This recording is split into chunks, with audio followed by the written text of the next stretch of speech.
Hello guys, അപ്പോൾ ഞാനിപ്പോൾ പൊയ്ക്കൊണ്ടിരിക്കുന്നത് കൂട്ടം കുടുംബ കൂട്ടായ്മ ചാരിറ്റബിൾ സൊസൈറ്റീൻ്റെ ഒരു അവാർഡ് മേടിക്കാൻ വേണ്ടിയിട്ടാണ്. അപ്പോൾ ഇത് ഫേസ്ബുക്കിലുള്ള ഒരു കൂട്ടായ്മയാണ് കൂട്ടം എന്ന് പറയുന്നത്. അപ്പോൾ ഞാനതിൽ ഒരുപാട് വർഷങ്ങളായിട്ടുള്ള ഒരാളാണ്. അപ്പോൾ ഇന്നെനിക്ക് ഇവിടെ SSLC പരീക്ഷയിലെ ഉന്നത വിജയത്തിൻ്റെ ഒരു അവാർഡുണ്ട്, അതുപോലെ തന്നെ സ്പെഷ്യൽ ജൂറി അവാർഡുമാണ് ഉള്ളത്.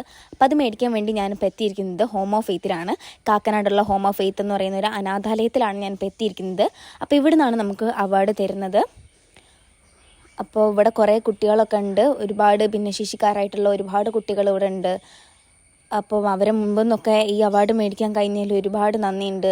20-ലധികം കുട്ടികളാണ് ഇവിടെ താമസിക്കുന്നത്. പഠിക്കാൻ സൗകര്യങ്ങളൊന്നും ഇല്ലാതെ കഷ്ടപ്പെടുന്ന ഒരുപാട് കുട്ടികൾ ഇവിടെ ഉണ്ട്. അതുപോലെ തന്നെ ഒരുപാട് ഭിന്നശേഷിക്കാരായിട്ടുള്ള കുട്ടികളും ഇവിടെ താമസിക്കുന്നുണ്ട്. ഞാൻ പറയാന്നുണ്ടെങ്കിൽ എല്ലാ കുട്ടികളും ഇവിടെയൊക്കെ ഒന്ന് പോയി എല്ലാവരും കണ്ട് മനസ്സിലാക്കണം. ഓരോ കുട്ടികളും എത്ര കഷ്ടപ്പെട്ടിട്ടാണ് വളരുന്നതെന്നും പിന്നെ അവരുടെ ജീവിത സാഹചര്യങ്ങളൊക്കെ നമ്മളൊന്ന് കണ്ട് മനസ്സിലാക്കണം. അതാണ് ഞാൻ പറയുന്നത്.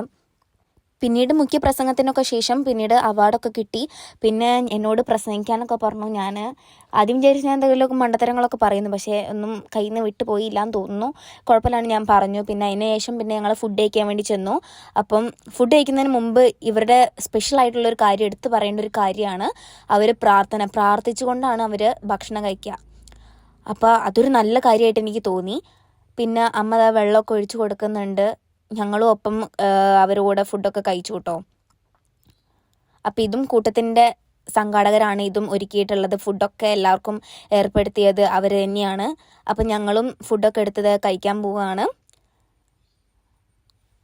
നവംബർ 15 ആകുമ്പം, അതായത് എൻ്റെ ബർത്ത്ഡേ ആവുന്ന ദിവസം, ഞാൻ വീട്ടിൽ നിന്ന് അമ്മയും അച്ഛനും എല്ലാവരും കൂടെ ഈ ഫുഡൊക്കെ ഉണ്ടാക്കിയിട്ട് ഞങ്ങൾ തെരുവിലിരിക്കുന്ന ആൾക്കാർക്കൊക്കെ ഫുഡ് കൊണ്ടുപോയി കൊടുക്കാൻ പോകാറുണ്ട്. പക്ഷെ അത് ഞാൻ എവിടെയും പോസ്റ്റും ചെയ്യലില്ല. അപ്പം അങ്ങനെയൊക്കെ ചെയ്യുമ്പോൾ നമ്മുടെ മനസ്സിനൊരു സന്തോഷമാണ്.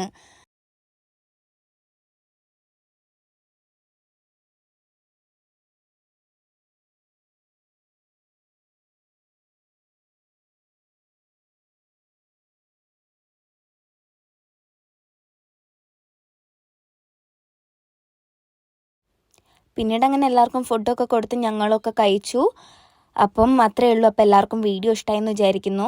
അപ്പോൾ നമ്മൾ 2K സബ്സ്ക്രൈബർ ആവാൻ പോവാണ്. അപ്പോൾ എല്ലാവർക്കും താങ്ക് യു.